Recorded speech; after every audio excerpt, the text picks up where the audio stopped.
Un grand merci à vous tous pour votre présence ce soir. Ça a été une journée dense, riche. J'espère que toutes les sections que vous avez pu avoir vous laissent encore un peu d'énergie pour continuer avec nous ce soir. Alors, pour replacer cette conférence un peu dans son contexte, nous avons choisi de plonger une constante qui est quand même assez présente dans nos métiers, qui est celle que les GAFA qui concurrencent aujourd'hui les banques ne les concurrencent pas forcément, vraiment, puisqu'elles investissent dans les paiements, mais pas forcément sur le métier de banquier au sens strict. En revanche, on a une constante qui est claire, c'est que depuis 10 ans maintenant, le temps passe vite, je crois que c'est à peu près ça, 10 ans, les GAFA se positionnent aujourd'hui comme des concurrents de lanceurs d'objets spatiaux. Voilà. Donc, on se place dans le cadre de cette conférence de clôture sous un titre qui est quand même assez fort, « L'espace fait sa révolution ». Alors donc, j'ai le plaisir pour cette conférence de clôture d'accueillir Luce Fabreguette. D'ailleurs, je vous remercie parce qu'avec votre agenda ultra chargé, vous nous faites l'honneur d'être parmi nous ce soir. Alors, malheureusement, on a 2 personnes qui se sont décommandées, qui sont Thomas Pesquier et Laurent Alexandre, qui auraient dû participer à cette conférence de clôture. Mais je vous assure que les débats, néanmoins, vont être aussi performants et même peut-être plus. Voilà. Donc, avant de commencer, alors, Luce, je vais faire une rapide bio. Voilà, je vais parler un peu de votre parcours. Donc, vous êtes ingénieur. Vous avez débuté votre carrière dans l'aérospatiale. Vous êtes toujours resté dans l'aérospatiale, avec aussi une constante, qui est celle du développement commercial. Oui. Voilà. Donc, développement commercial qui s'illustre à travers de lanceurs, donc je vous donne les noms, Vega, Soyuz. Aujourd'hui, voilà, vous êtes en charge, bien sûr, des opérations, du commerce et des achats. Des opérations, des achats, des missions et de la relation client au sein d'Arianespace. Voilà. Alors, avant de lancer le débat, maintenant, Luce nous a proposé de partager une petite vidéo qui replace Arianespace dans un contexte. Alors, on va essayer de se projeter vers 2030, mais là, on va se projeter à 2020, donc très, très proche. Et donc, on va vous passer cette petite vidéo qui va nous servir de tremplin pour la discussion.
Alors, je pense que vous allez nous avouer que le prochain tir d'Ariane d'Espace se fera avec du piano et du violon au lieu d'entendre de la guitare. La guitare électrique. Voilà, au lieu d'entendre Ariane 6. Voilà, le bruit des moteurs Prometheus sera accompagné de musique. D'accord. Alors, pour lancer le débat, alors j'aimerais commencer par une citation qui va prendre un peu de sens, qui est que voilà, une révolution ne se passe pas sans moment spécifique préalablement mis bout à bout. Donc elle se prépare, la révolution. Donc j'aimerais que vous puissiez nous rappeler les grands moments des enjeux géostratégiques et surtout commerciaux voilà, de la conquête spatiale. Alors je suis sûre que vous devez avoir en tête quelques dates, même si vous n'étiez pas tous nés à cette époque, mais quelques dates du début de la course à l'espace. Une date importante, octobre 1957, le 4 octobre 1957, donc on vient de fêter les 60 ans du premier satellite artificiel, donc qui s'appelait Sputnik, qui a fait les premières orbites autour de la Terre, qui a fait les premiers bip-bip, et donc lancé par les soviétiques, qui avaient damé le pion en pleine guerre froide à l'époque, qui avaient damé le pion aux États-Unis en réussissant à mettre en orbite avec l'ancêtre de Soyouz, de la fusée Soyouz, le premier petit satellite qui a fait quelques orbites autour de la Terre, qui s'appelait donc Sputnik. Après ça, ils ont renouvelé l'exploit en une deuxième fois damant le pion aux États-Unis, en lançant aussi le premier homme dans l'espace. C'était le 12 avril 61. Yuri Gagarin, et donc les Américains à l'époque ont été humiliés une deuxième fois par ce second succès, cette seconde réalisation des Soviétiques à l'époque. Donc les Américains ont répondu en envoyant, quelques années plus tard, ils avaient créé la NASA entre-temps, la NASA a été créée en 58, donc vous voyez, c'est un petit peu après le bip-bip du Sputnik. La NASA a été créée, Kennedy est arrivé, il s'est promis d'envoyer un homme sur la Lune avant la fin de la décennie, et Paris tenu, Paris réussi pour les Américains qui ont cette fois réussi à planter le drapeau américain sur la Lune avant les Soviétiques. Donc là, on était dans le contexte de guerre froide, de compétition entre ces deux grandes puissances. Et ce contexte a fait que la compétition, la course à l'espace a duré encore quelques années, jusqu'au milieu des années 70, avec après Neil Armstrong et Buzz Aldrin qui étaient les deux premiers à poser le pied sur la Lune. Au total, 12 hommes qui ont posé le pied sur la Lune avant qu'on rentre dans une période plus détendue, heureusement pour la planète, plus détendue, où les puissances finalement ont mis leurs efforts en commun. Donc on parle peut-être moins on a moins en tête les dates suivantes, mais il faut garder en tête que les États-Unis, l'URSS, puis la Russie, l'Europe, tous ces pays se sont alliés et ont continué leur réalisation dans l'espace avec, je me projette un petit peu plus loin, mais avec une réalisation importante qui est la mise en orbite et la création de la Station spatiale internationale avant la fin du deuxième millénaire, en 98. Donc une réalisation très importante et une station spatiale internationale qui est toujours occupée aujourd'hui, toujours là-haut au-dessus de nos têtes, à 400-500 km. C'est pas très haut, mais c'est dans l'espace. Et ils sont aujourd'hui 6 à tourner autour de nos têtes et à vivre dans cette station spatiale internationale. Donc là, un volet plutôt régalien, c'est un domaine, on est vraiment issu d'une demande et d'une lutte entre gouvernements au départ, entre des militaires qui souhaitaient utiliser l'espace à des fins d'observation de leur territoire, mais également du territoire des voisins, à des fins de télécommunication. Donc une naissance du spatial et de la conquête spatiale, vraiment pour répondre à des besoins régaliens. en parallèle de ça, et depuis le début des années 70, s'est développé un espace commercial avec, dans un premier temps, les applications de télécommunication, donc, qui sont relativement matures aujourd'hui. Hein. On est tous de plus en plus connectés, même si on n'est pas encore la moitié de la population sur Terre à être connectée à Internet, mais donc il y a encore du monde à connecter à Internet.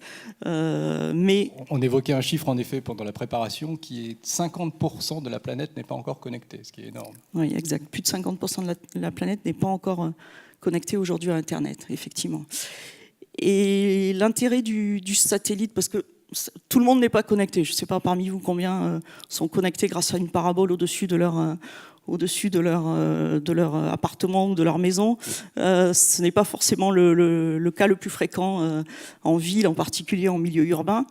Le satellite est très clairement très adapté pour des liaisons entre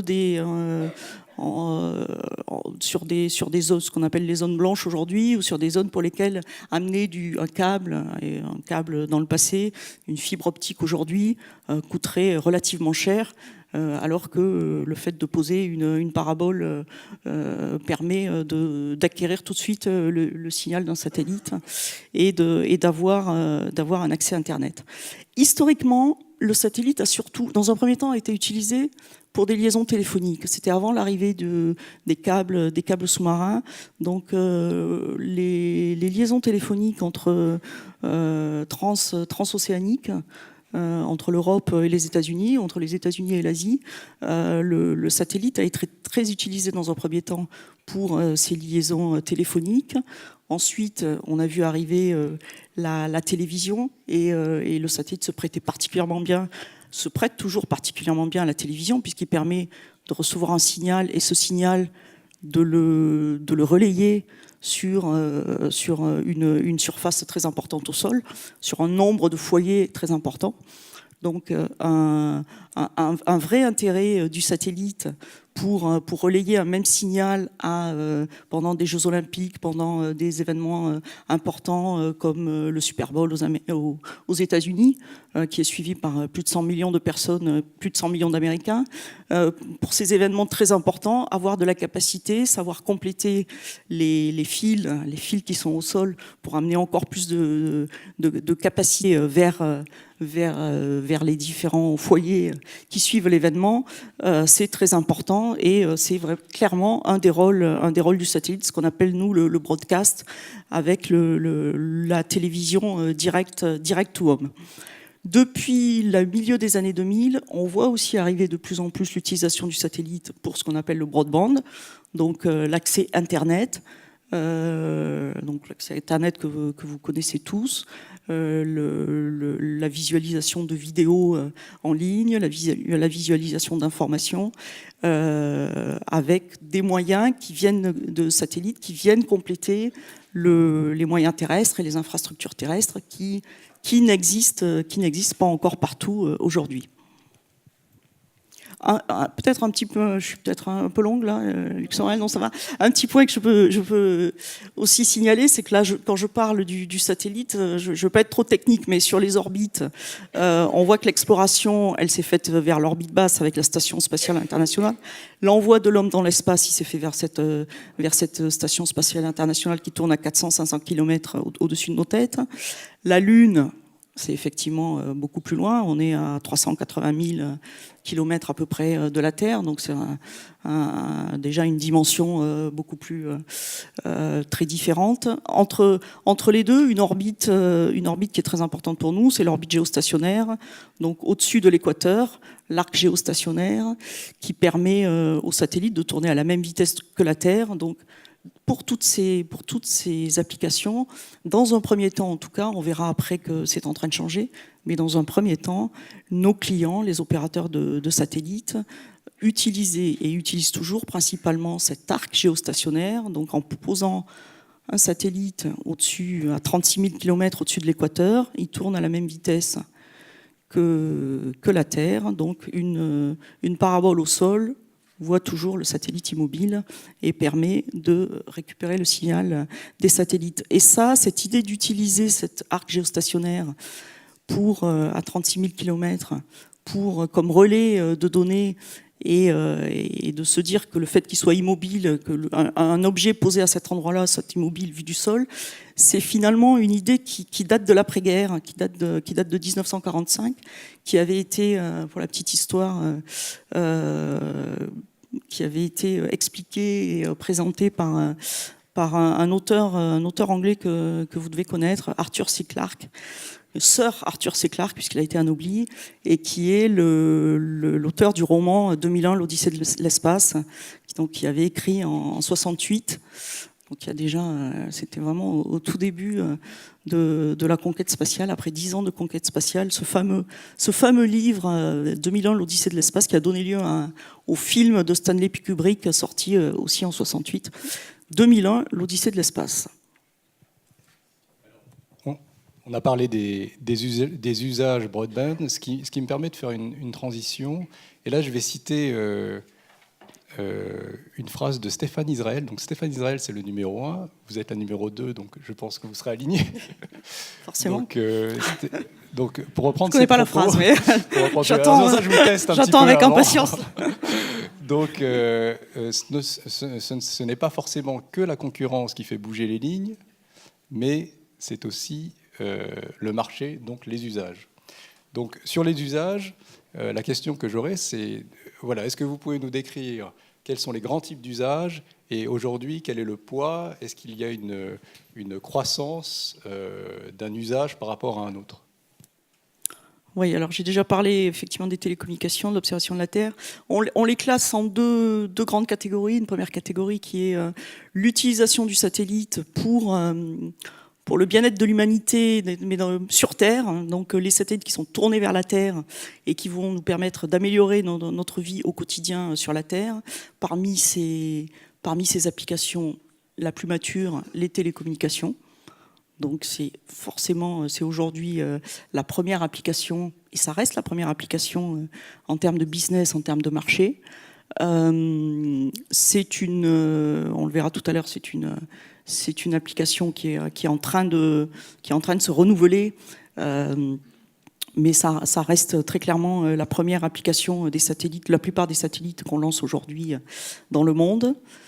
Une deuxième application, l'observation de la Terre, avec un intérêt à la fois en termes de météo, de climatologie de plus en plus, de surveillance de la Terre, de compréhension des phénomènes météo, évolution du climat, de mesure d'un certain nombre de capteurs qui sont importants, plutôt de mesure d'un certain nombre d'informations, de données qui sont très importantes pour voir comment évolue notre planète, que ce soit sur les gaz à effet de serre, sur l'altitude des océans, sur le réchauffement climatique et donc toutes ces informations qui nous permettent de mieux comprendre l'évolution de notre environnement sur la Terre. D'autres applications des applications plus directes par thème, je vais dire thématiques, pour tout ce qui est agriculture, pour la surveillance des récoltes, pour l'océanographie, pour un tas d'applications, et on le verra après, on en reparlera tout à l'heure, un tas d'applications qu'on peut imaginer à partir de données, d'images prises par des satellites. C'est un vecteur de croissance important pour nous aujourd'hui. Donc c'est un vecteur qui est en train de se développer de plus en plus, l'observation de la Terre, et qui est en train de changer énormément. On en parlera plus en détail tout à l'heure. Et l'observation de la Terre, aujourd'hui, elle se fait surtout de l'orbite basse. C'est-à-dire qu'aujourd'hui, tous les satellites qui observent la Terre, ils sont globalement à moins de 1000 kilomètres. Entre quelques centaines de kilomètres et moins de 1000 kilomètres. Et on a très très peu d'applications depuis l'orbite géostationnaire qui est quand même très très éloignée, à 36 000 kilomètres de la Terre. Donc la plupart de ce qui se passe sur l'observation de la Terre se fait depuis quelques centaines de kilomètres. D'où, nous, Arianespace, l'idée de développer et d'amener à Kourou deux nouveaux lanceurs qui sont Soyouz le lanceur moyen développé par les Russes Soyouz, et Vega, un petit lanceur plus léger, qui sont justement, Vega en particulier, qui ne peut aller que vers cette orbite basse à quelques centaines de kilomètres pour nous permettre de servir ce nouveau marché. Une troisième application importante pour vos voitures, pour vous orienter, pour savoir où vous êtes, pour faire le point, pour vous guider, pour savoir où vous voulez aller. La navigation avec les satellites, les satellites américains, GPS, les satellites russes, GLONASS, les satellites chinois, les satellites indiens, et en Europe, la constellation Galileo, qui est en train d'être déployée et pour laquelle nous allons faire un lancement de 4 satellites encore dans 3 semaines maintenant, le 12 décembre. Au-delà, pour la planète, on ne l'a pas cité sur ces planches, mais il y a aussi quelques satellites de science et de mesures d'informations pour mieux comprendre l'évolution de notre planète, mais qui reste un marché plus de recherche scientifique et moins et pas du tout commercial à ce stade. Et donc au-delà de ces satellites qui regardent surtout vers nous, qui sont orientés vers la Terre, les autres satellites vont plutôt regarder vers le cosmos, de l'autre côté, vers les planètes, vers notre environnement. Avec de très belles missions. Je ne vous cache pas qu'on adore lancer ces missions chez nous, chez Arianespace, quand on a des missions comme Rosetta qu'on a lancé il y a quelques temps maintenant. C'est vrai que c'est pas des missions dont on voit tout de suite le résultat, puisqu'elle a mis 10 ans pour arriver sur la comète Chury et aller lâcher son petit Philae. Mais ça reste pour nous de très belles missions dont on voit les résultats au bout de 10 ans. Et dont vous avez peut-être suivi aussi en tout cas peut-être au moins l'arrivée de Philae et la descente de Philae sur sa comète. Donc là, on est plutôt dans l'exploration, dans la compréhension du cosmos. On est clairement sur des applications, sur des programmes qui sont gouvernementaux, sur des programmes des agences. Il n'y a pas d'application, il n'y a pas de clients commerciaux sur ces sujets aujourd'hui, il n'y a pas de business case démontré sur tous ces sujets. Et aujourd'hui, ce qu'il faut remarquer, c'est que initialement, vous l'avez compris dans l'historique, c'était les budgets publics qui représentaient la majeure partie, si ce n'est la totalité, des programmes qui étaient lancés chaque année. Aujourd'hui, la part des budgets commerciaux et la part du commercial a doublé, voire même maintenant triplé depuis peu les budgets publics, et on continue à avoir une part du commercial qui augmente, et donc on prédit aujourd'hui une part du commercial qui sera à 5 fois en termes de budget ce qui est dépensé par les puissances publiques sur le spatial en 2020. Alors en effet, on va reparler du budget parce que pour ceux qui ont suivi la presse assez récemment, on échangeait encore tout à l'heure, les Émirats ont quand même fundé l'activité de Virgin Galactic pour $1 milliard à des fins d'exploration, pas tournées vers la planète, d'exploration et notamment de transport d'humains dans du commercial spatial, notamment peut-être touristique même. Donc, oui. Voilà. Mais alors, ce qui nous amène à une question qui est relative à cette massification, puisque là, on est sur une étape où on observe la Terre, l'étape qui est la plus importante aujourd'hui, quand même, qui reste commercialement la plus utilisée. Néanmoins, on se retrouve avec toutes ces images qu'on récupère. Donc, quels sont les enjeux de traitement de données par rapport à tous ces satellites qui sont envoyés d'observation ? Oui, là, on a effectivement un vrai sujet avec cet ensemble d'images qui nous arrivent de l'espace. On voit l'espace aujourd'hui de plus en plus pourvoyeurs de données avec des chiffres, je ne sais même pas si on peut les citer, parce que je crois que ça... À un moment, on a du mal à se représenter de ce que ça signifie. Alors en données, nous, on parle en nombre d'octets. Donc octet, c'est 8 bits, qui permet de représenter de l'information. Donc on parle d'octets, après on parle de mégaoctets, puis on parle de kilooctets, de mégaoctets, de téraoctets. Donc là, on n'est plus dans le giga, dans le téra, on est au-delà de tout ça. On est dans ce qu'on appelle le pétaoctet. Donc, le pétaoctet, c'est 1 million de milliards d'octets. Donc, c'est à peu près l'ordre de grandeur des données dont on dispose en une année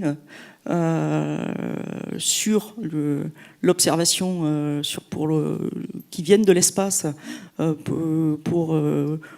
qui correspondent à l'observation de la Terre. Et donc, effectivement, ces ensembles de données, ce sont des sommes colossales de données qu'il faut arriver à traiter. Une image satellite, quand on l'envoie comme ça, elle est très difficile à interpréter. Il faut faire appel à des logiciels de traitement de l'image pour arriver à comprendre ce que signifie chacun des pixels et des données qu'on voit, des pixels qu'on voit apparaître. Donc ça fait appel très clairement à toutes ces nouvelles technologies qui font partie de ce qu'on appelle les NBIC, nanotechnologie, biotechnologie, informatique, cognitive, sciences cognitives, donc la quatrième révolution industrielle. Donc effectivement, pour arriver à traiter toutes ces données, on a besoin de cette puissance de calcul, de traitement de big data, ce qu'on appelle de données très très importantes, de traitement de l'image, et on a besoin de tous ces outils nouveaux sur lesquels il faut reconnaître certaines startups californiennes et certains GAFA, ou autour des GAFA, certaines sociétés américaines sont particulièrement bien placées. Donc on voit apparaître on voit monter un vrai engouement et un vrai intérêt pour le spatial, avec effectivement un nombre de startups qui se créent qui se créent aux États-Unis, mais pas uniquement aux États-Unis, qui se créent aussi au Japon, qui se créent en Europe, qui se créent en France. On n'est pas les derniers en France sur ces sujets-là. Et pour traiter toutes ces données et à partir de ces données, voir comment sortir de la valeur et sortir un produit qui présente de la valeur pour les clients, que ce soit, et pour les usagers, que ce soit des agriculteurs, que ce soit des pêcheurs, que ce soit des personnes qui ont besoin de savoir comment va évoluer leur récolte, les fonds marins et le business et l'activité sur la Terre pour effectivement développer à partir de là de nouvelles applications et de nouveaux business. Alors en effet, ça nous emmène à une autre partie qui fait état de nouveaux clients, et notamment une part de proportion de clients importante venant du privé. Donc là, c'est un mouvement de changement quand même important. Et dans ce schéma que l'on peut percevoir ici, vous avez choisi de partager avec nous une histoire autour d'un des acteurs qui s'appelle Planète. Donc, est-ce que vous pouvez nous raconter son histoire ? Alors oui, on a choisi Planète. Pour vous donner un ordre de grandeur, aujourd'hui, on a plus de 100 projets de constellation. Donc c'est quand même colossal. On est entre 100 et 150 projets de constellation en carton. Une constellation étant un maillage de satellites. Voilà, une constellation effectivement étant un maillage, on peut le dire comme ça, effectivement, qui peut être très variable. Il y a des constellations qui font 20-25 satellites, il y a des constellations qui peuvent faire des milliers de satellites. Donc aujourd'hui, effectivement, on voit arriver un nombre important de projets pour des constellations de satellites. Sur cette première planche, on a choisi de vous présenter plutôt celle qui s'intéresse au domaine de l'observation de la Terre. Dans ces 100-125 projets, je dirais qu'il y en a à peu près la moitié qui sont plutôt sur l'observation de la Terre et sur les applications d'observation de la Terre. L'autre moitié étant sur les télécoms, l'accès à Internet, plus de capacité déployée en orbite. À peu près ça. Bon. je parierais pas sur le fait que les 100 et quelques constellations iront jusqu'au bout et verront effectivement le jour. Je pense que nous, côté Ariane Espace, on pense qu'il y en a un tiers qui nous paraissent crédibles et dont on pense qu'elles verront le jour. Mais il faut bien voir que c'est un nombre très très important de projets en ce moment qui est à l'étude. On a choisi Planète effectivement. Pourquoi parler de Planète plutôt que d'autres que vous voyez apparaître ici? Planète, en fait, ils ont racheté en début d'année un client qu'on a lancé l'an dernier qui s'appelait Terabella. Et pour ce client, on avait lancé 4 petits satellites l'an dernier, qui étaient des satellites de 120, 150 kilos. Et c'était des clients très, très nouveaux pour nous, parce que très différents de ce qu'on a l'habitude de voir. Dans les clients traditionnels qui ont une flotte de satellites de 20, 30, 40 satellites en orbite, ont un fonctionnement et ont l'habitude de fonctionner depuis des années avec nous, avec une importance du hardware, une compréhension des sujets de compatibilité entre un satellite et un lanceur, de sujets techniques très particuliers. Quand on a rencontré Terabella, donc qui appartenait à l'époque à Google, ils étaient encore détenus par Google. En fait, on s'est trouvé face à des très jeunes, des anciens étudiants qui avaient fait leur travail de fin d'études, ou je sais plus, c'était un travail de fin d'études ou junior entreprise, enfin dans ce cadre-là, dans le cadre de leur dernière année d'études, qui avaient eu un projet de faire une constellation de satellites, observation de la Terre. Et qui avaient été, donc ils étaient à l'université de Stanford, et ils avaient contacté, ils avaient été repérés par des fonds d'investissement qui avaient été intéressés par leur projet et qui avaient investi dans leur projet un petit peu moins de 100 millions de dollars. Et ce qui leur avait permis de commencer à réaliser les premiers satellites. Et donc, on est sur un modèle, et on s'est retrouvé face à un modèle très, très différent, avec des satellites déjà qui étaient beaucoup plus petits par rapport aux satellites qu'on envoie pour la défense ou pour des applications traditionnelles d'observation de la Terre. Donc, des satellites de 100-120 kilos, avec beaucoup d'utilisation de software. Je me souviens de grandes discussions sur le fait que nous, humble transporteur, on avait besoin de savoir surtout quelle était la taille du satellite, le volume, les dimensions et la masse, alors que eux étaient plutôt sur le software et ne voyaient pas l'importance pour nous d'avoir les dimensions très rapidement. Et finalement des jeunes étudiants qui ont démarré il y a quelques années, qui ont été financés par des fonds d'investissement californiens, qui ont réussi à lancer quelques satellites en orbite, qui se sont fait racheter au bout de quelques années par Google pour 500 millions de dollars. Donc c'était vraiment pour des jeunes, qu'on avait face à nous, c'était des montants très très très très significatifs, et que Planète, effectivement, qu'on voit apparaître là, a donc racheté en février. Et Planète, je vais pas passer trop de temps parce qu'on pourrait y passer beaucoup de temps, mais Planète, c'est un petit peu la même histoire. C'est 6-7 jeunes qui ont créé à Cupertino aux États-Unis, en Californie, une société il y a 10 ans, et qui se retrouvent aujourd'hui à être un des importants fournisseurs de Google, puisque quand ils ont racheté à Google Terabella, ils ont aussi obtenu un marché de fourniture d'images à Google, et donc qui est un des acteurs importants, qui a commencé finalement il y a 10 ans au fond d'un garage.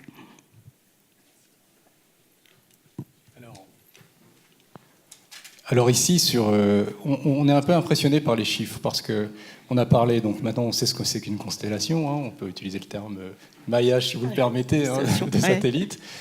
Et lorsqu'on voit ces chiffres, on est assez impressionné, parce qu'il y a un chiffre qui retient notre attention, SpaceX, Léo, 11 943 satellites. Donc est-ce que vous voulez nous commenter ces chiffres, parce que on a l'impression qu'il va y avoir une sorte d'embouteillage, enfin il y a un positionnement à prendre, voilà, on peut craindre des accidents. Il y a un vrai engouement. Là, on est sur les constellations qui s'intéressent aux télécommunications, donc qui sont vraiment des constellations pour de l'accès Internet broadband. MEO, pardon, on a laissé notre jargon. MEO, orbite moyenne, donc ce sont des satellites qui sont à quelques milliers de kilomètres de la Terre. C'est le cas de la constellation O3B qu'on est en train de lancer et de déployer pour le compte de cette société O3B. Léo, Low Earth Orbit, donc là on est en basse altitude, à entre 500, 600, 700 km d'altitude. Donc effectivement, le concept de ces nouvelles constellations, c'est de dire, et c'est un concept complètement différent de ce qu'on a vu avec les satellites à 36 000 km, qui couvrent finalement avec 3 satellites, finalement à 120 degrés, vous couvrez l'ensemble de la Terre. Là, on est sur des satellites qui sont en orbite basse, qui vont tourner autour de la Terre. Et donc, l'idée de ces constellations, c'est d'en mettre suffisamment pour qu'à chaque instant, un point qui est au sol, il voit un satellite défiler, et il a au moins un satellite dans son champ de vue. Et après, une fois que le satellite est passé au-dessus de l'horizon, un autre arrive. Et donc, on est sur effectivement un maillage tout autour de la Terre, avec un nombre très important de satellites, pour arriver aussi à déployer une capacité de données et de relais de données qui soit la plus importante possible. On a atteint des quantités, des terabits, des quantités très importantes et on voit chacun d'entre nous, je pense, on voit qu'on consomme de plus en plus. On a de plus en plus besoin d'un débit important parce qu'on supporte de moins en moins de passer aussi 20 minutes à télécharger une vidéo de 3 minutes. Donc la demande est croissante, la demande de capacité augmente en permanence. On sait pas jusqu'où elle va s'arrêter. La demande de débit augmente aussi. Et pour arriver à ça, si on met des satellites plus près de la Terre, effectivement, il en faut davantage. Parce qu'il faut arriver, ils couvrent des zones plus petites, donc il faut arriver à mailler l'ensemble de la Terre, et donc ils sont obligés de monter sur des nombres de satellites plus importants. C'est un modèle complètement différent, parce que ce sont souvent des satellites qui sont beaucoup plus légers que ceux qu'on avait eu l'habitude d'utiliser. Donc ce sont des satellites qu'ils construisent en quantité. Donc c'est là qu'on a cette révolution qui consiste à dire on va faire baisser le prix du satellite au lieu d'en fabriquer 2, 3 qui vont tourner autour de la Terre et donc ils seront placés sur l'orbite, sur l'arc géostationnaire. Ils placent des satellites beaucoup plus bas. Du fait, comme ils sont beaucoup plus bas, ils vivent moins longtemps. C'est des satellites qui vivent 6-7 ans, alors qu'un satellite en orbite géostationnaire, il vit 15 ans. Il faut les remplacer plus souvent. Et l'idée, c'est de les fabriquer en quantité et de faire venir le spatial, ce qui n'est pas le cas aujourd'hui du spatial, mais faire venir le spatial à de la série, à de la fabrication à série. Et arriver à fabriquer les satellites et arriver à sortir, un des grands défis de ces constellations, c'est d'arriver à sortir un satellite tous les 2-3 jours pour pouvoir déployer assez rapidement la constellation. Parce qu'évidemment, tant que toute la constellation n'est pas déployée, ils ne peuvent pas offrir le service avec la même qualité de service à l'usager. Donc il y a vraiment un enjeu de déployer ces constellations le plus rapidement possible. Pour vous donner un ordre de grandeur, OneWeb, qu'on va commencer à déployer avec Soyuz depuis la Guyane l'an prochain, c'est une constellation. Pour le moment, on a encarné les 600 premiers satellites à lancer de cette constellation. Donc ces 600 satellites, on va les lancer par un peu plus de 30 sur des lanceurs Soyuz. Et donc on a contractualisé avec OneWeb 21 lancements de un peu plus de 30 Soyuz à chaque fois qui vont nous permettre de lancer à partir de l'année prochaine. Et il faut le faire sur 1 an et demi, de manière à ce que en 2020, OneWeb a déployé l'ensemble de sa constellation et peut commencer à proposer des services.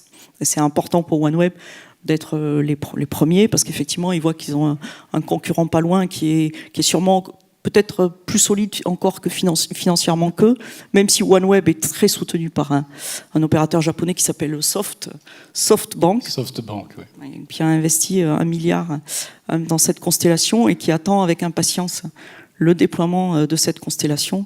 Mais SpaceX n'est pas loin derrière, et SpaceX se prépare à déployer une constellation encore plus importante. On a mis 11 000, c'est l'ensemble de la constellation dans un premier temps. La première génération, elle est constituée d'environ, beaucoup moins, mais 4 000 satellites, ce qui est déjà ce qui est déjà une quantité énorme. Donc on voit vraiment un nouveau...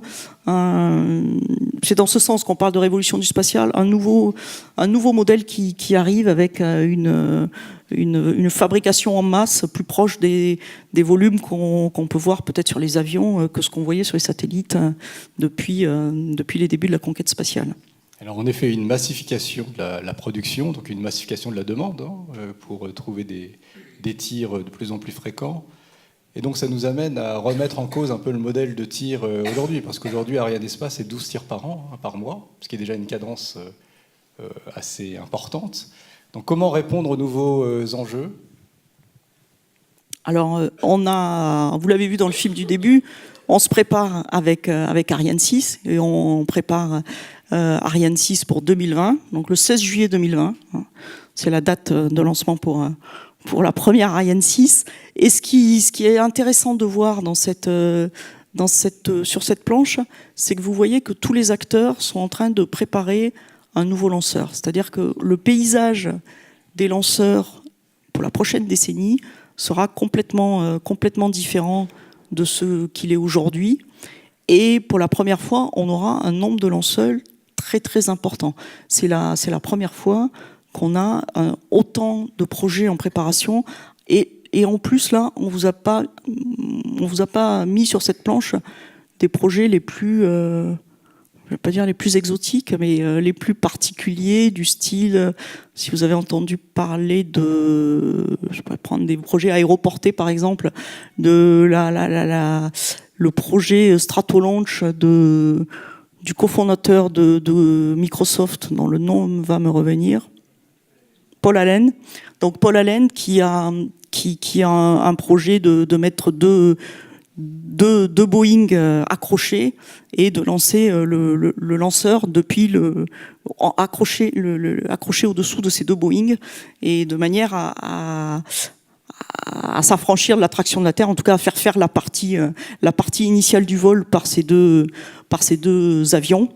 Avant de lancer le lanceur. Donc voilà, c'était juste une parenthèse. Il y a des projets qui sont certainement encore plus futuristes que ceux qui sont présentés ici. Ceux qui sont présentés ici sont vraiment en préparation, sont vraiment dans des phases d'essai bien avancées et donc sont en train de se préparer pour des lancements en début de la prochaine décennie, dans les débuts des années 20, voire fin de cette décennie. Parmi ces différents lanceurs, on peut noter que les acteurs traditionnels, je veux dire comme nous, Arianespace et l'Europe, nous continuons à être présents bien sûr, et c'est un enjeu stratégique très important pour l'Europe, d'autant plus que dans nos vies, on le voit dans nos vies personnelles, on dépend de plus en plus de l'espace, donc c'est d'autant plus important que l'Europe soit présente dans ce domaine et sache aller dans l'espace. On voit des projets russes, on voit des projets américains par des acteurs traditionnels, mais aussi par des nouveaux acteurs.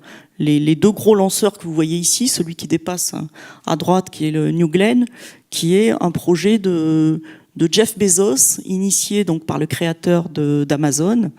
Et Jeff Bezos a créé une société qui s'appelle Blue Origin. Et Jeff Bezos, qui a une fortune importante, je ne sais pas combien il est aujourd'hui, mais je dirais autour de 70, pardon. Il est passé numéro 1. Il est passé numéro 1. Il est numéro 1 depuis le mois dernier, oui. D'accord, donc... Combien ? 100 milliards, d'accord. Donc il faut voir qu'il investit chaque année environ $1 milliard dans le spatial. Il investit $1 milliard dans le spatial pour, en particulier, développer cet énorme lanceur, là, ce super lanceur, avec l'idée de développer le tourisme spatial et de se dire que dans quelques années, il y aura beaucoup d'humains dans des hôtels, dans des structures, en orbite autour de la Terre. Alors en effet, le chiffre communiqué qui a été repris par Virgin Galactic, c'est 100 000 touristes avant 2030. Donc voilà, vous aurez un petit disclaimer, à mon avis, si vous voulez partir en bas du contrat. Mais voilà, il faut être prêt à partir dans l'espace. Le ticketing est ouvert. Voilà, je n'osais pas citer le chiffre, mais effectivement, c'est son projet. L'autre projet américain qui est assez nouveau, enfin, même si ça fait déjà 10 ans qu'on en parle, SpaceX avec Elon Musk. Donc Elon Musk, le créateur de Tesla aussi, la voiture électrique, de PayPal au départ, avec lequel il a effectivement commencé certainement sa fortune. Donc SpaceX, le Falcon 9 aujourd'hui est certainement notre concurrent principal. C'est vraiment aujourd'hui le Falcon qu'ils utilisent déjà et celui qui vient vraiment en frontal sur les marchés que l'on vise chez Arianespace. Et il est en train de préparer ce qu'on appelle le Falcon Heavy, qui est en fait un assemblage de moteurs, jusqu'à 27 moteurs de ceux qui sont utilisés aujourd'hui sur le Falcon 9 moteurs. Et donc il est en train, lui aussi pareil, c'est pas un acteur traditionnel du spatial, mais donc c'est un jeune entrepreneur qui est venu au spatial et qui s'intéresse à l'accès à l'espace avec cette initiative Falcon Heavy, avec lui un projet qui est peut-être un peu différent de Jeff Bezos, parce que lui indique très clairement que son objectif c'est Mars. Et son objectif, effectivement, c'est de mourir sur Mars, mais pas à l'arrivée, c'est-à-dire de passer quelque temps sur Mars avant de mourir.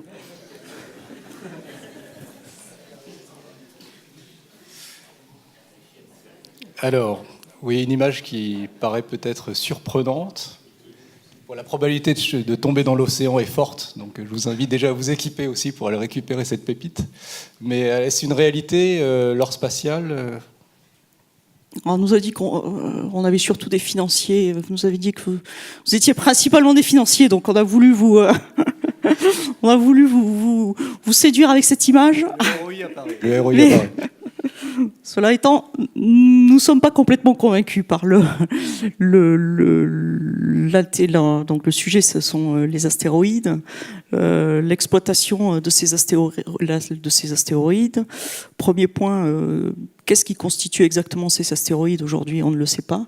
Est-ce qu'effectivement, là, on en a représenté une qui paraît bien en or?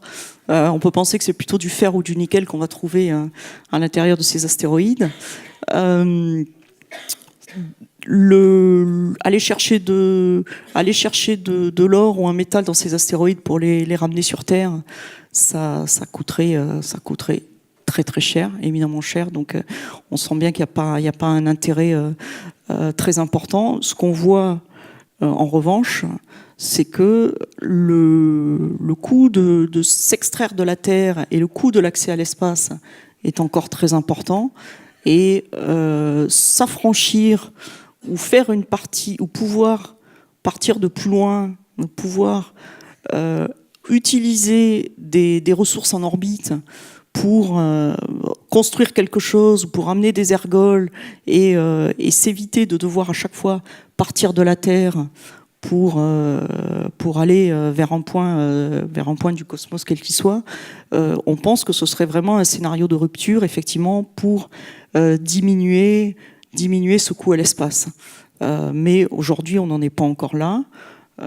Et aujourd'hui, en termes de gains, de bénéfices directs, effectivement, on est... Chez Arianespace, on est encore sceptique sur le fait de pouvoir créer un business à partir de l'exploitation de ces ressources. On n'a pas vu un business case qui nous semble fonctionner encore. Alors ça nous amène à une question qui est clé et que j'ai envie de vous poser au nom de notre président Franck Daran, alors je dévoile ton secret, Franck, ce soir, qui aimerait partir sur Mars. Ah, justement. Voilà. Vous avez... Est-ce une réalité, le tourisme lunaire ou martien? Parce qu'on en entend aussi beaucoup parler dans la presse. Je vous rappelle, 1 milliard de dollars donnés par les Émirats pour fonder Virgin Galactic, essentiellement pour le tourisme spatial. Oui, alors sur Mars... Il y a effectivement encore pas mal de projets. Il y en a eu un peu fou dont on a beaucoup entendu parler il y a quelque temps, qui était le projet Mars One, avec une idée de faire de la télé-réalité autour de cette initiative et qui était quand même surtout marketing. Le il y a encore, je ne veux pas vous décevoir, mais il y a quand même encore quelques sujets, quelques sujets à traiter avant d'envoyer des hommes sur Mars. Faut commencer par aller voir le film Seul sur Mars, c'est fait. Non. Mais il y a encore quelques sujets à traiter avant que cette aventure de l'homme sur Mars soit à notre portée, qui sont liés à l'environnement qui existe sur Mars. C'est un petit peu pareil sur la Lune aussi. À partir du moment où on sort de la protection de la Terre, hein, et de cette atmosphère qui nous protège à quelques centaines de kilomètres, même encore un petit peu, même si c'est de manière plus ténue dans la station, autour de la station spatiale, à partir du moment où on va à des dizaines de millions de kilomètres sur Mars, donc on est là absolument plus protégé par notre bonne atmosphère terrestre. Donc on est soumis à une ambiance et avec des particules très, très énergétiques. Et donc effectivement, c'est un des sujets importants, puisqu'on a déjà envoyé des robots sur Mars. Très clairement, l'exploration de Mars avec des robots continue, et il y a encore des projets qui vont se faire. On a encore des sujets sur l'effet sur l'humain du voyage, qui va durer à peu près 6 mois, de rester quelque temps quand même pour pas être parti pour rien, et puis du retour pour ceux qui veulent rentrer. Donc on est sur, si on prend un voyage, on va dire un aller-retour de 500 jours, à peu près ce qu'on a compté. La NASA a fait des calculs sur le taux d'exposition à ces particules haute énergie, et sur le fait que l'augmentation du risque de cancer aujourd'hui va au-delà de la norme qui est dictée et qui existe aujourd'hui, qui est on tolère une augmentation de 3% du risque de cancer, mais pas au-delà. Et là, on se rend compte qu'on est plutôt à 5%, un risque augmenté de cancer du fait de ces particules. Donc on a encore à travailler à la fois sur la protection, comment se blinder encore plus et arriver à continuer quand même à pouvoir profiter de Mars à l'arrivée sans être dans un bunker blindé, et à traiter ces sujets qui relèvent plus de l'humain finalement que de la technologie. Alors nos concurrents se positionnent, hein. Enfin, je dis nos concurrents parce que voilà, je pense que l'Europe est quand même bien positionnée pour être et rester numéro 1. On l'avait dit l'année dernière, il faut qu'on soit fiers des travaux qui sont réalisés. Ça nous emmène à une question qui est la réorganisation et comment on se prémunit, comment on se prépare. Parce que ce qu'on lit dans la presse, c'est que la partie est peut-être déjà perdue contre ces GAFA, alors qu'elle n'est pas perdue. Et vous allez nous expliquer pourquoi. Nous, on pense qu'il y a deux clés pour arriver à rester présent et à continuer à être aussi présent que ce qu'on l'est, hein, parce qu'on est quand même très présent depuis déjà quelques décennies. À la fois, effectivement, nous, Arianespace, sur le service des lancements. À la fois, même en France, on a quand même des champions satellitiers, des fabricants de satellites, qu'ils soient Airbus, la constellation OneWeb et les 600 satellites dont j'ai parlé tout à l'heure, qu'on va lancer. C'est Airbus qui a remporté ce marché, que ce soit Thales, puisque les satellites O3B dont j'ai parlé aussi tout à l'heure, donc c'est des petits satellites, et c'est Thales qui les construit. Donc on a des champions en Europe. Dans les deux clés qu'on identifie et sur lesquelles on considère qu'on est armé et on travaille parce qu'on pense que c'est vraiment les clés du succès et de notre présence face aux Américains, face aux Japonais, aux Indiens, aux Chinois. La complémentarité et l'organisation entre le public et le privé. Ça, c'est vraiment un sujet sur lequel on considère que le privé tout seul ne peut y arriver, qu'on a besoin du support du public. Que le public doit nous aider. C'est ce qu'on est en train de mettre en place avec l'ESA, l'Agence spatiale européenne, mais au-delà de l'ESA, avec la Commission européenne, parce que la Commission européenne a adopté une stratégie spatiale l'an dernier. Donc ce sont des sujets, des enjeux qui sont pris en compte au plus haut niveau et sur lesquels on a besoin à la fois de financement et on a besoin de projets, bien sûr, pour l'exploration. Et on a besoin de cadres législatifs, on y viendra peut-être un peu plus tard dessus. Et nous, côté privé, on doit prendre de plus en plus nos responsabilités. C'est le modèle Ariane 6 donc, qui évolue par rapport au modèle Ariane 5. Le modèle Ariane 5, c'était un lanceur subventionné. C'était un lanceur sur lequel on était aidé par le secteur public.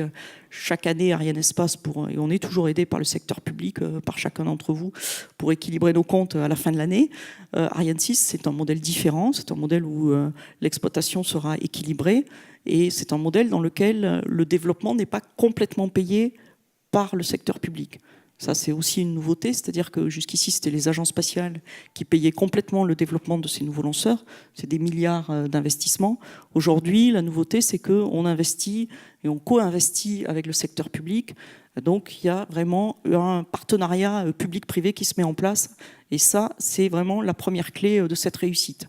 La seconde clé pour nous du succès, c'est de se rapprocher du secteur aval. On est dans le secteur amont, les services de lancement, les constructeurs de satellites aussi sont avec nous dans le secteur amont. Il faut qu'on arrive à une intégration dans la chaîne de la valeur et un rapprochement des maillons du secteur aval, qui sont les applications, les services fournis aux usagers. Et donc ça, c'est vraiment un des sujets importants pour nous, et c'est ce qui explique la réorganisation qui a été opérée récemment entre Airbus et Safran, qui ont créé cette entité qui s'appelait Airbus Safran Launchers, qui s'appelle maintenant Ariane Group.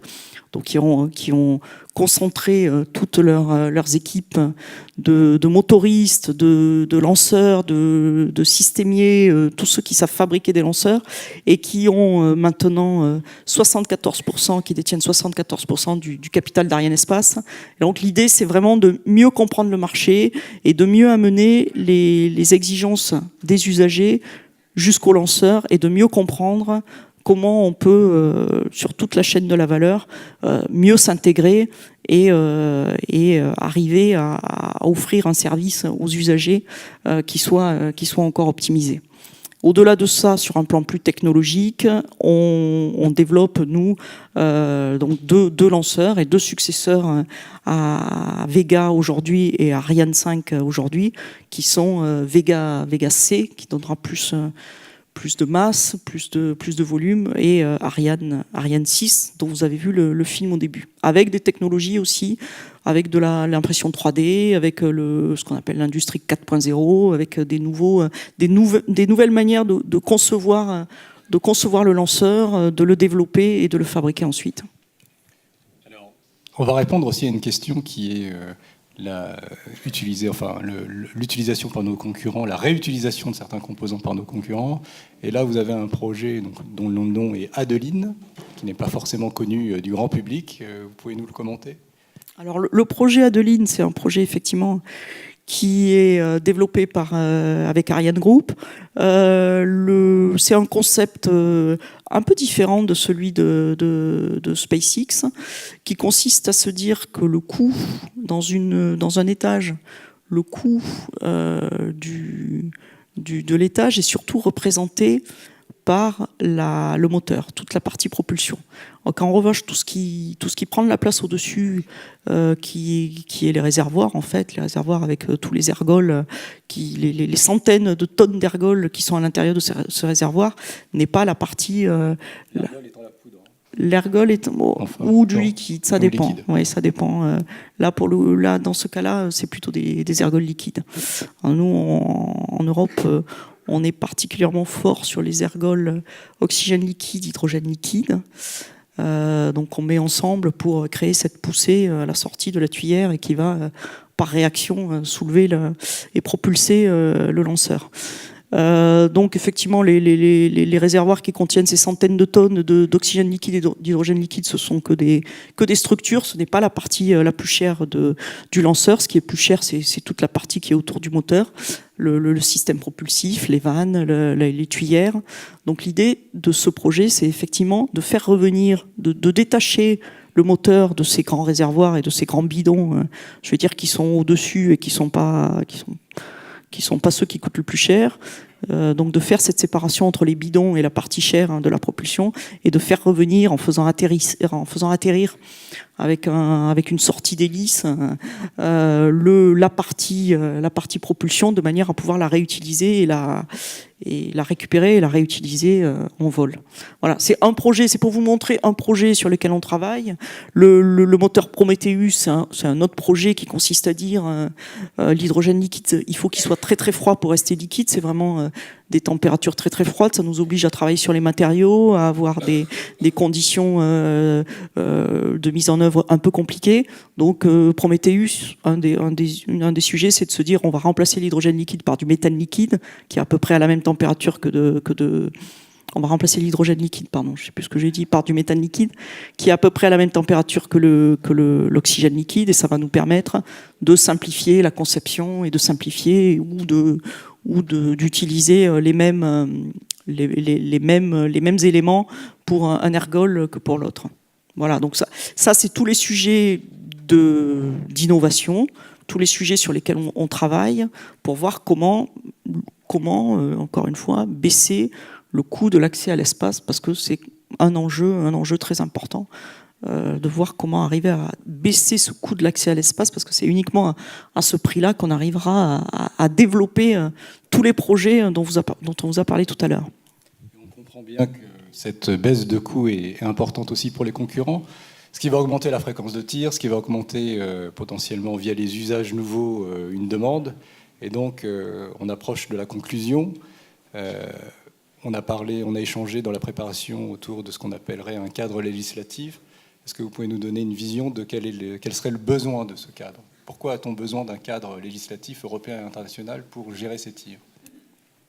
Oui, très rapidement. Aujourd'hui, le traité international de l'espace, c'est un traité qui date de 1967. Donc qui précise bien que l'espace ne peut pas être aucune entité ne peut s'approprier l'espace.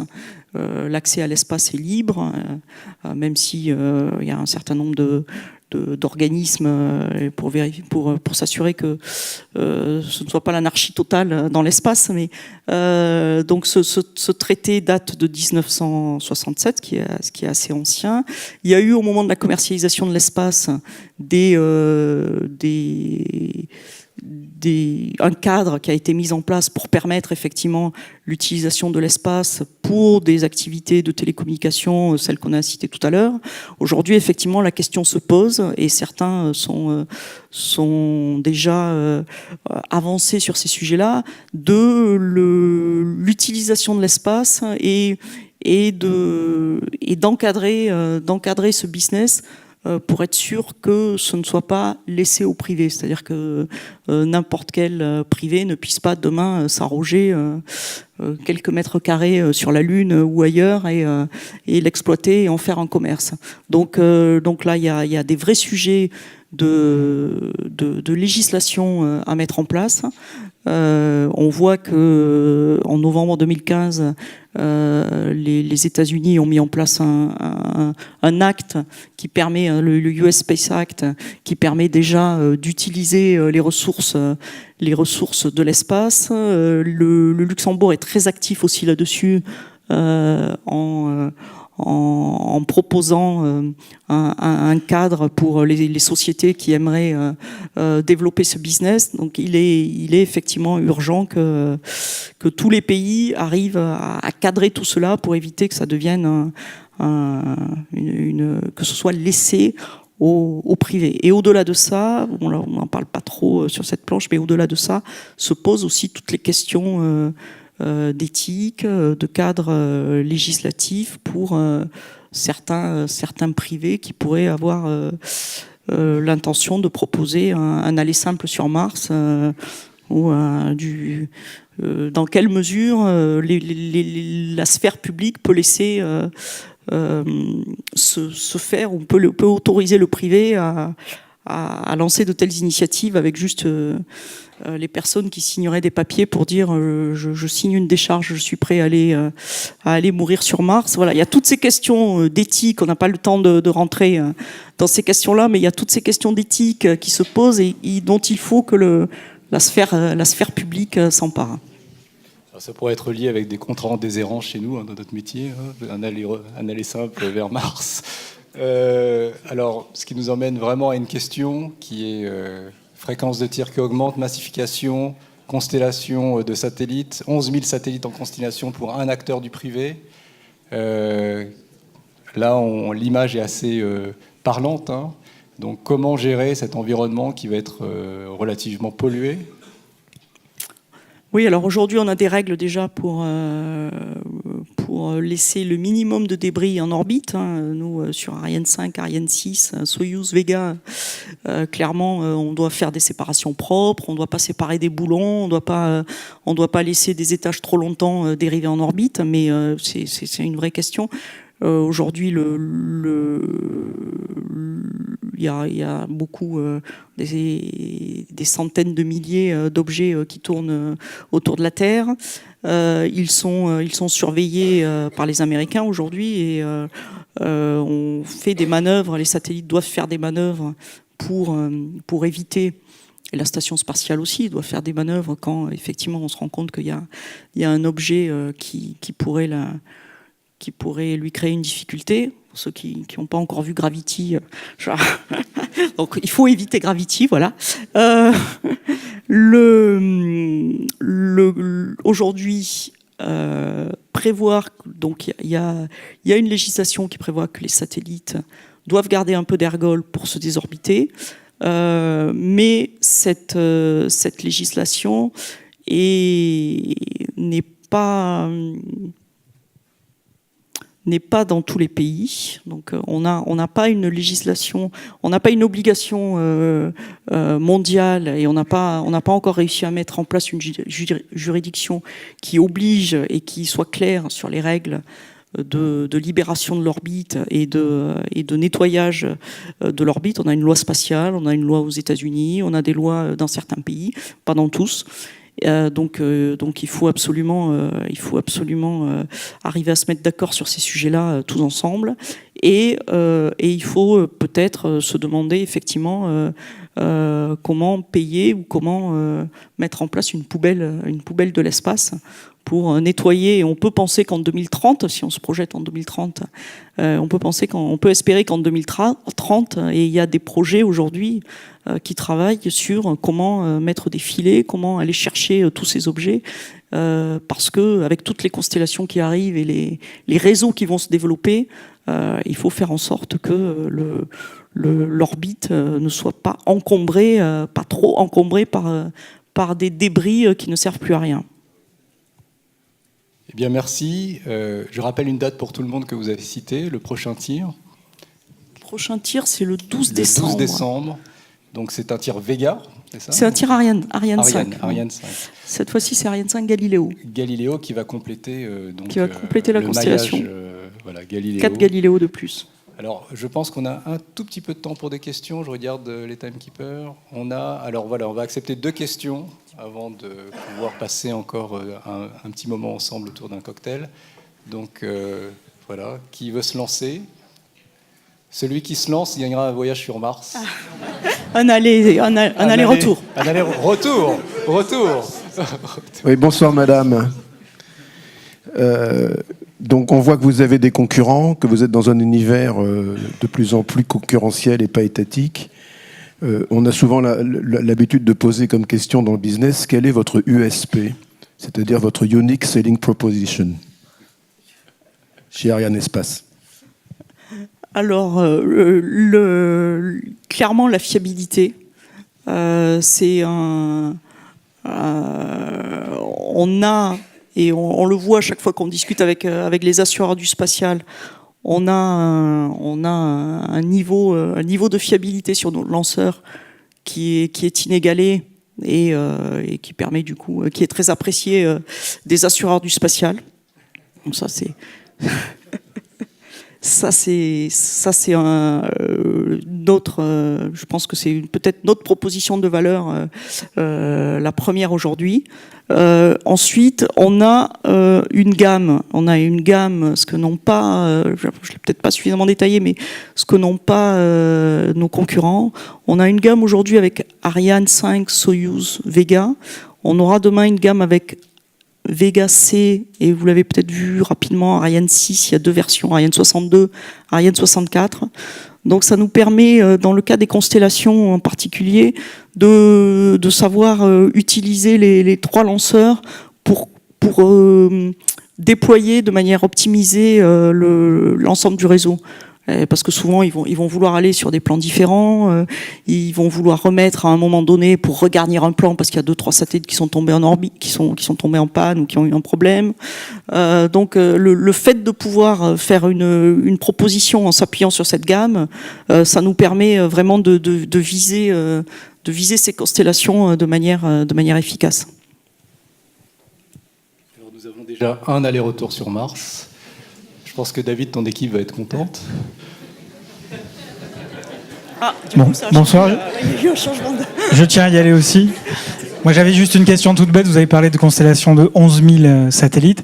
Aujourd'hui, est-ce que vous avez une idée du nombre total de satellites qui tournent au-dessus de nos têtes aujourd'hui, en total, de tous les pays représentés? Faites-nous peur. Je sais que la NASA surveille un peu plus de 20 000 objets. Mais ça va au-delà des satellites. Quand je compte 20, je crois que c'est 23 000 objets en ce moment, mais ça va au-delà des satellites actifs. Ça comprend aussi pas mal de débris. Satellites actifs, difficile à dire sur l'orbite géostationnaire, ils sont quand même quelques 100, 200, et après en orbite basse. C'est de l'ordre de, je dirais quand même, je vais dire une grosse bêtise, quelques milliers. Moins de 5 000. Bon, écoutez, voilà, donc nous avons un plafond au-dessus de nos têtes déjà. En tout cas, tous nos vœux pour ce prochain tir. Donc n'oubliez pas, donc 4 décembre, c'est ça? Non, 12 décembre. 12 décembre. N'oubliez pas que nous finançons ces tirs. Donc je vous invite à regarder sur la chaîne d'Ariane Group oui, bien sûr, sur Internet. Parce que vous voyagez souvent à Kourou, donc vous serez à Kourou pour ce moment-là. Donc on pensera à vous ce jour-là. Et voilà, donc je vous remercie tous encore une fois pour ce temps.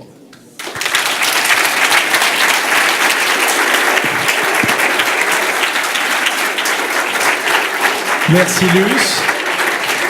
Merci pour cette belle intervention. Vous nous avez amenés dans les étoiles. Merci pour ça. Et puis, quand on innove, il faut regarder les choses autrement, les regarder depuis l'espace. Je pense qu'on ne peut pas faire mieux. Voilà, donc j'en profite pour remercier l'ensemble des speakers, l'ensemble des participants, l'équipe qui a organisé l'événement. Je pense qu'on peut vraiment les applaudir.